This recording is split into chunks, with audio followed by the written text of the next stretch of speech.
சொல்லிட்டோம். பறந்துபட்ட பதிர்வுனா நீ எல்லாம் பொது தொகுதிக்கு ஆசைப்படலாமாயா அப்படின்னு என்னை பார்த்து கலைஞர் கேட்டாருன்னு வன்னியரசு கேவலப்படுத்தினாரு. அதை வன்னியரசே மாஞ்சி வந்து டிவியில சொன்னாரு. ஆனா அதே திருச்சிங்கிற பொது தொகுதியில தலித்தல் மேல அப்படிங்கிற ஒரு பட்டியலின் சகோதரர் நிறுத்தி ஜெயலலிதா ஜெயிக்க வச்சாங்களா, அது பறந்துபட்ட அதிகார பகிர்வா இல்லதான்? நான் ஒண்ணு கேக்குறேங்க, அடுத்த முறை விடுதலை சிறுத்தை கட்சிக்கு யார் துணை முதலமைச்சர் பதவி தருகிறார்களோ அவர்களோடு தான் கூட்டணி அப்படின்ட்டு போய் துணை முதலமைச்சரா உக்காந்தீங்கன்னா பறந்துபட்ட அதிகார பகிர்வுன்னு செந்தில் வேளால இப்ப உயர்த்தப்பட்ட அந்த கொள்கை இருக்குதே, பறந்துபட்ட அதிகார பகிர்வு கன்னியாகுமரியில இருந்து மெட்ராஸ் வரைக்கும் எல்லாத்துக்குமே கொடுக்கலாமே சார். அது போய் உச்ச பதவியில் 2வது நிலை யார்? நீங்க கூட வேணாம் சார், நீங்க பதவி விரும்பாதவர். திருமாவளவனை பத்தி எனக்கு தெரியும், பதவி ஆசை இல்லாதவர். விடுதலை சிறுத்தையிலிருந்து ஒருத்தர் துணை முதல்வரா வந்தா தான் அவங்களோட கூட்டணி வைப்பேன்னு போய் ஆட்சியிலும் பங்கு அதிகாரத்திலும் பங்கு சாமானியனும் சரிசமும் கடைசி மனிதனுக்கும் அதிகாரம் அப்படின்லாம் சொன்னார்ல, அதையே இப்ப அப்படின்னு ஒரு காலத்துல சீர்னவர் இப்படியா சார் சொல்றாரு? இத ஓங்கி ஒழிச்சு சொன்னாரு அப்படின்னா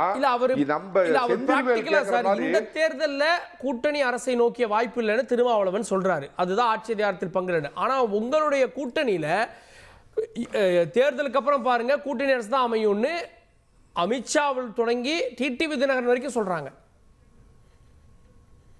அதுக்கு இந்த கருத்து சுதந்திரங்க இந்த பக்கம் அப்படின்லாம் நான் சும்மா கம்பி கட்ட மாட்டேன், உள்ளபடியே சொல்றேன். பொதுவாக பார்த்தீங்கன்னா 50 ஆண்டு காலம் 75 ஆண்டு காலம் 2 திராவிட கட்சிகளும் ஓரளவுக்கு வாக்கு சரிவை சந்திச்சிருக்கிறது நம்பர் 1. நம்பர் 2 என்னன்னு பாத்தீங்கன்னா சீமான் அப்படிங்கிற ஒரு 3வது சக்தி ஒரு 8% ஓட்டு வாங்கி ஏற்கனவே களத்தில் நிற்கிறது நம்பர் 2. நம்பர் 3 பாத்தீங்கன்னா விஜய் என்ற சிறுபான்மை சமுதாயத்தை சேர்ந்த ஒரு பிரபலமான திரைப்புள்ளி அரசியலுக்கு வர்றவர் எவ்வளோ ஓட்டு வாங்க போறாரோ அதனால இதுவரை அதாவது விஜயகாந்த் வேறு விஜய் வேறு.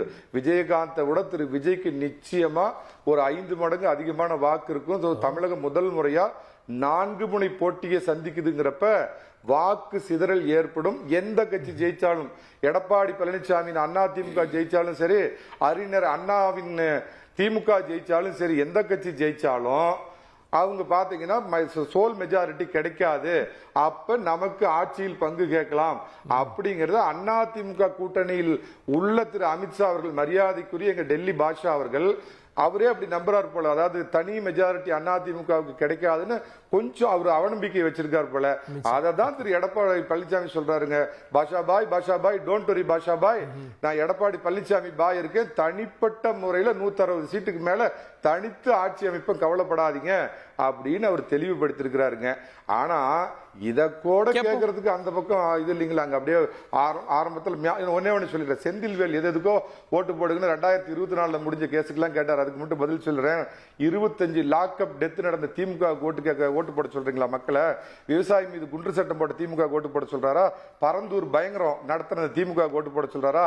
வேங்கை வயல் தேசிய அவலத்துக்கு ஓட்டு போட சொல்றாரா? பட்டியலின மக்கள் மீது கொடும் தாக்குதல் நடத்தின திமுக திரும்ப ஓட்டு போட சொல்றாரா? நேர்மையான அரசு ஊழியர்கள் அலுவலகத்திலே வெட்டி கொள்றான அதுக்கு ஓட்டு போட சொல்றாரா? அரசியல் தலைவர்களை போய் படுகொலை பண்றாங்களா அந்த திமுக ஓட்டு போட சொல்றாரா? மாணவர்களே சாதிய மோதல் இந்த கொங்கு பங்களா கொலை நடக்கிற திமுக ஆட்சிக்கு, இந்த திராவிட மாடல் ஆட்சிக்கு ஓட்டு போட சொல்றாரா செந்தில்வேல்? பாவல் அவர்கள்ட்ட முதல்ல இந்த குரல் கொடுத்தது விசிகா தான். இப்போ விசிகா இந்த குரலை கொடுத்தது, இன்னைக்கு அதை மற்ற கட்சிகள் மற்ற கூட்டணியில் பிடிச்சுக்கிட்டாங்க. ஆனால் அதிமுக பாஜக கிட்ட ஜாக்கிரதையா இருக்கணும் அப்படின்னு விசிகா சொல்லுது. பிள்ளையும் கிள்ளி விட்டு தொட்டிலையும் ஆட்டுதோ? விடுதலை சிறுத்தைகள் கட்சியின் சார்பில் 1999 நடைபெற்ற நாடாளுமன்ற தேர்தலில் தமிழ் மாநில காங்கிரஸ் கட்சியோட இணைந்து தேர்தலில் முத நாங்கள் சந்தித்தோம். அப்போ எங்கள் தலைவர் எழுச்சி தமிழர் அவர்கள் நெய்வேலியில் இருக்கக்கூடிய புரட்சியாளர் அம்பேத்கர் சிலைக்கு மாலை அணிவித்து விட்டு, கடைசி மனிதனுக்கும் ஜனநாயகம், எளிய மக்களுக்கும் அதிகாரம், அரசியல் அதிகாரம் பரவலாக்கப்பட வேண்டும் அப்படின்ற ஒரு முழக்கத்தை முன் வச்சு தான் நாங்கள் தேர்தல் களத்துக்கு வந்தோம். அதில் இன்று வரை நாங்கள் உறுதியாக தான் இருக்கோம், அதில் மாறுபட்ட கருத்து இல்லை. இன்றைக்கு பாட்டாளி மக்கள் கட்சி அந்த குரலை எழுப்பி இருக்கிறது ஒரு வகையில் வரவேற்கத்தக்கது. ஆனால் 0 லெவல்லேருந்து அந்த குரலை எழுப்புகிறாங்க.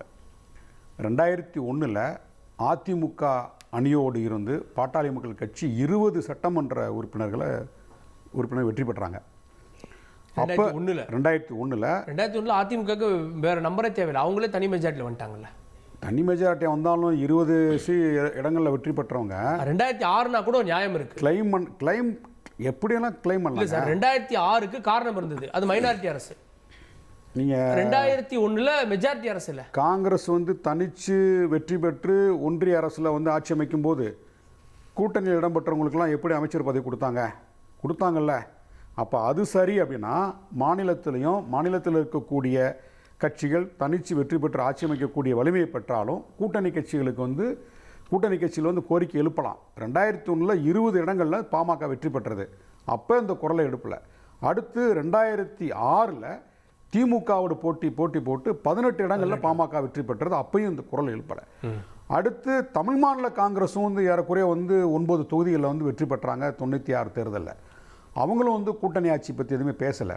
இப்போ இவங்கெல்லாம் வந்து ஏற்கனவே 1996, 2001, 2006ல் தமிழ் மாநில காங்கிரஸோ மதிமுகவோ பாமகவோ கேட்டிருந்தாங்கன்னா இப்போ நாங்கள் கேட்குறதுக்கு ஒரு ஸ்பேஸ் கிடச்சிருக்கும், விடுதலை சிறுத்தைகளுக்கு ஒரு இடம் கிடச்சிருக்கும், ஒரு வாய்ப்பு உருவாகியிருக்கும். ஏற்கனவே அவங்க கேட்டிருக்காங்க, கிளைம் பண்ணியிருக்காங்க, எங்களுக்கு கொடுங்க. இப்போ நாங்கள் விதைச்ச அந்த விதை எங்களால் அறுவடை பண்ண முடியல. ஆனால் அறுவடைக்கு தயாராக இருந்தக்கூடிய வலிமையோடு இருந்த கட்சிகள் கடந்த காலத்துக்கு விட்டாங்க. இன்றைக்கு 0 லெவலில் இருந்து பாட்டாளி மக்கள் கட்சி அந்த கோரிக்கையை வச்சுக்கோன்னா அது நியாயமான கோரிக்கை தான், அதில் எங்களுக்கு மாற்று கருத்து இல்லை. அதை நாங்கள் வந்து வரவேற்கக்கூடிய ஒன்று தான். ஆனால் 0 லெவலில் எப்படி சொல்கிறீங்க? இன்னைக்கு பாமக இன்னைக்கு ஒரு டிசைடிங் ஃபேக்டர். டிசைடிங் பண்ணா அசம்பிளியில் ஆள் இல்ல, அனுமதியோடு 5 பேர் இருக்காங்க. 5 தான் இருக்காங்க. 5% இருக்காங்க. அனுமதியோடு ஒரு கேள்வி. இல்ல நீங்க நிறைய குற்றச்சாட்டு வச்சிருக்கீங்க. சிறுத்தையை பார்த்து பூனை மாதிரி கத்துனீங்களே, அதெல்லாம் நான் பதில் சொல்ல வேண்டியிருக்குல்ல. சிறுத்தையை பார்த்து மிமிக்ரி பண்றீங்களா பூனை மாதிரி, அதான் பதில் சொல்ல வேண்டியிருக்கு. அதாவது அடுத்து வந்து பாவலன் ஒரே ஒரு நிமிஷம் உங்களோட அனுமதியோட ஒரே ஒரு கேள்வி. 0% இருக்கிற பாமக இந்த மாதிரி கோரிக்கையை எழுப்புது அப்படின்னா நீங்க சொல்ற மாதிரி 0ல -10 இருக்கிற பாமகவே இல்ல இவ்வளவு தில்லா தெம்பா கேக்குதுன்னா 2 பாராளுமன்ற உறுப்பினர்கள் 2 பாராளுமன்ற உறுப்பினர்கள் 4 சட்டமன்ற உறுப்பினர்கள் 5% ஓட்டுன்னு இவ்வளவு பலமா இருக்கிற நீங்க ஏன் எங்களுக்கு துணை முதல்வர் கொடுங்கன்னு கேட்க கூடாது? நாங்க ஏன் துணை முதல்வருக்கு வந்து கேட்கணும்? அப்ப எங்க தலைவரை வந்து நீங்க குறைச்சு மதிப்பிடுறீங்களா, அண்டர் எஸ்டிமேட் பண்றீங்களா? அவருக்கு வந்து முதலமைச்சர் அறிவு இருக்கு, ஆற்றல் இருக்கு, தகுதி இருக்கு, திறமை இருக்கு. பிரைம் மினிஸ்டர் கேண்டிடேட் கூட தகுதி இருக்கு சார் அவருக்கு. ஏன் துணை முதலமைச்சர் சொல்லி அவர் வந்து குறைச்சு மதிப்பிடுறீங்க? நம்ம கூட்டணியில என்னவா இல்ல இவரு மறுநேரம் சேலம் மணிகண்டன் என்ன சொல்றான்னா, அவர் முன்னாடி பேசும்போதும் திருமாவளவன் வந்து துணை முதலமைச்சர் பதவி கேட்டு டிமாண்ட் பண்ணணும்னு ஒரு கோரிக்கை சொல்றாரு. இப்ப இடைமறித்து அதே கோரிக்கை வைக்கிறான்னா அப்ப துணை முதலமைச்சர் பதவிக்கு மட்டும்தான் எங்க தலைவருக்கு தகுதி இருக்கா?